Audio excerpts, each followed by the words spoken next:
Maps I find depressing. Counties that voted for the winning party since 2000. There are only 2 counties in the whole of the US that voted for the winning party ever since 2000. There's one county in New York State. No idea what county this is. And there's one county in Montana. Literally, these are only 2 counties. That's quite impressive, actually. Very politically smart people must live there. I am quite impressed, to be honest. Homicide rate in Europe and the US. Okay, so homicide rate in Europe is quite low, actually. I really do not understand why the homicide rate is quite high in the Baltic countries. Is this what they do there? It doesn't sound fun anyway, to be honest. It's also pretty high in France. And I think this is Montenegro. Again, why is it high in Montenegro? What is happening in Montenegro? But apart from that, it's quite low in Europe. People like to stay alive in Europe. But then if we compare it to the US, it gets crazy. And I mean crazy. Genuinely, nearly all of the states are red. Only some of them are orange. And the state with the highest homicide rate in the US is Louisiana. I've heard New Orleans is dangerous, but it must be like very dangerous. I think St. Louis in Missouri is also a really dangerous city. Pretty sure it's somewhere around here. The only safe states are here in the Northeast. And for some reason, Idaho is also safe.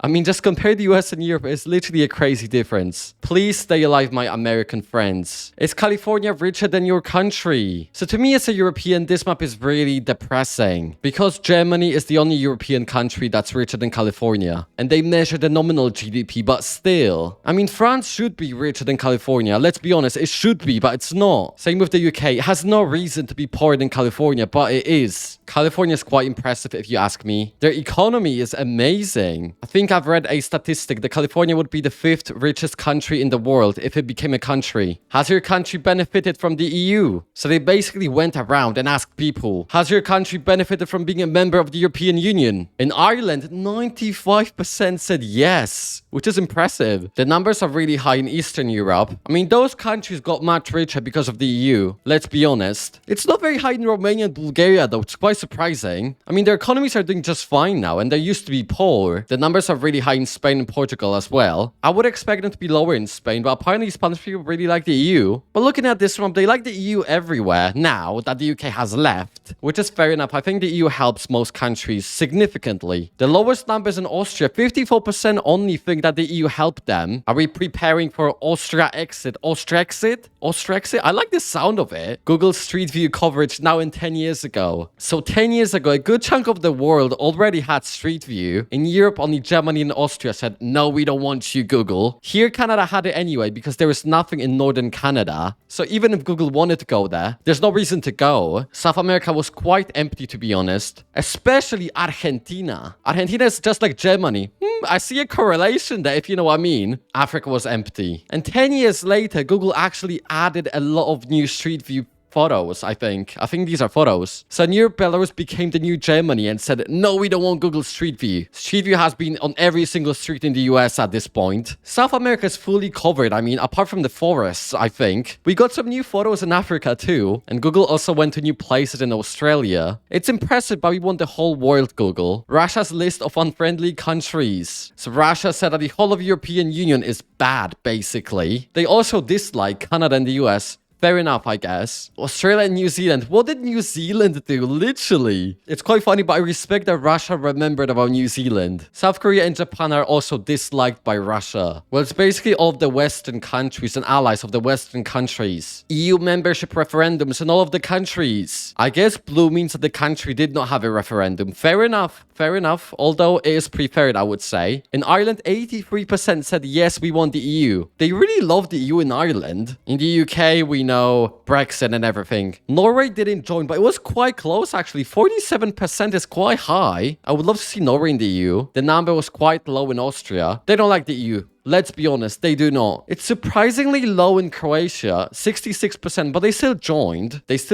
But you would expect more people to want to join. 94% in North Macedonia, but they're not a member. They're dreaming about joining though, so hopefully soon North Macedonia. And Switzerland said, no, we don't want to join. Only 23%, that is incredibly low actually. GDP per capita in the Middle East. So Turkey and all of the countries around it are middle income countries, let's call them like that. Iran is quite poor compared to Turkey. Iran is comparable to Egypt, so not the richest country, let's be honest. But the GDP per capita goes really high as we go south. It's 30,000 in Saudi Arabia, which is already quite good, to be honest. It's 83,000 in Qatar. That is impressive. That's literally impressive. It's more than some European countries or Canada or Australia. UAE is also really high. 53,000 is really high. Again, more than some European countries. So this is the impressive part, but it gets a little bit more depressing when you go even more south. It's $533 in Yemen. That is crazy low. That's like one of the lowest in the world, I believe. So the wealth disparity in this region is literally worrying. You get those rich countries here, and then you get Yemen, which is literally broke. This is the definition of broke. Hopefully things get better in Yemen soon. The average grocery bill in the US. They're mostly quite similar, but there's some outliers, let's say. You will need to pay the most for food in Hawaii. $330 per week on average, which is really high to be honest. But Hawaii is in the middle of nowhere, so they need to import all of the food, I believe. Same thing with Alaska. It's really far away, so it gets expensive to transport all of the food there. But on mainland US, let's call it, California seems to be the most expensive state to get your food, which is expected. I mean, everything in California seems to be really expensive. Nevada has second most expensive food in the country. Nevada isn't known to be that expensive, I think. So I'm not sure what is the reason behind it. I think it's the proximity to California, and Walmart just wants to make more money. Fair enough, Walmart, I guess. It gets cheaper in the middle states, and on average, food is cheaper on the East Coast, and it's the cheapest in Wisconsin. Why in Wisconsin? That's a good question. I'm not sure. They might grow a lot of food there. That would be one reason, I think. Frequency of red hair in Europe. So it's over 10% in Scotland, Ireland, and Wales. And of course, I know this is Northern Ireland. It's 5 to 9% in most of England, which is not that high to be honest, I would say. It's 2 to 4% in those countries here, which is a small number. It's 1 to 2% in those countries. So like 1 person in 100. That's rare. That's really rare, actually. And it's under 1% in these countries. The dark brown. Is this brown? It's more like red. The dark red is less than 1%. So it's literally impossible to meet a person with red hair in Southern Europe. There's this strange dot in Russia. Why? What is the reason? It's over 10% here in some random place in Russia. Is this Moscow? I don't think this is Moscow. It's like Scotland in Russia. That's really strange, actually. Countries without a metro system. From what I can tell, these are the countries that don't have too many people. I mean, there are barely any people left in the Baltic countries. These Balkan countries do not really have any major cities. Dublin isn't that small, so Ireland is surprising, to be honest. Poland should be on this list. I mean, Warsaw has a metro system, but they've only got 2 lines, or 1, I'm not sure. It is incredibly small for metro system. So I would say Poland is orange, to be honest. You know, it's not red, but it's orange. Yeah, and those are the really small countries, so they don't really need it. Although I would see a metro system in the Vatican City. I mean, it would be quite interesting if they could connect the metro system from the Vatican City to Rome. Does your county have a McDonald's? This is so strange to me. There are so many counties in the US that do not have a single McDonald's. If you asked me, I would genuinely think that they've got McDonald's in every single county in the US. Even in counties that barely have any people. But this is not the case. This is not the case. There are some states here where every single county has a McDonald's. Ohio, for example, or Maine here, or Vermont as well, I believe. Massachusetts too. I respect that, as it should be. I don't know what state this is, but there are barely any McDonald's here. Territories that were controlled by France at some point in history. Oh my goodness, France really owned a big chunk of North America, and I mean a massive chunk. I knew about Louisiana and Louisiana Purchase, obviously, but I didn't know they owned so much. This is crazy, actually. From Montana, they had land all the way here. This is crazy. I mean, now there's nothing left in the US after France. I mean, some people speak French in New Orleans, but that's it, I believe. In the end, the UK had a much larger impact on the US, I believe. Influence, I should say, not impact. What countries does Poland mention in its anthem? So red means that they mention the country negatively, and green means that they mention the country positively. So they mention France positively. Fair enough, fair enough. They mention Italy. Yes, they do. I'm Polish, I know. But they only say something like from the Italian land to Poland. So it doesn't really make much sense. I mean, it does make sense, but it doesn't judge Italy. And Poland doesn't really like Germany and Austria, Sweden and Russia. I mean, this is Polish history for you, to be honest. But I only actually negatively mentioned Sweden. Interesting, because Sweden definitely wasn't the biggest enemy in the history of Poland. International trips made by Donald Trump in his first term. So he visited Western Europe quite often, and Poland, and Finland. He never visited Mexico. That's quite funny. I wonder why. He will certainly visit Argentina again this term to see Javier Milei. And he visited quite a lot of countries in Asia, but not Australia or New Zealand, even though they're allies. Fair enough, I guess.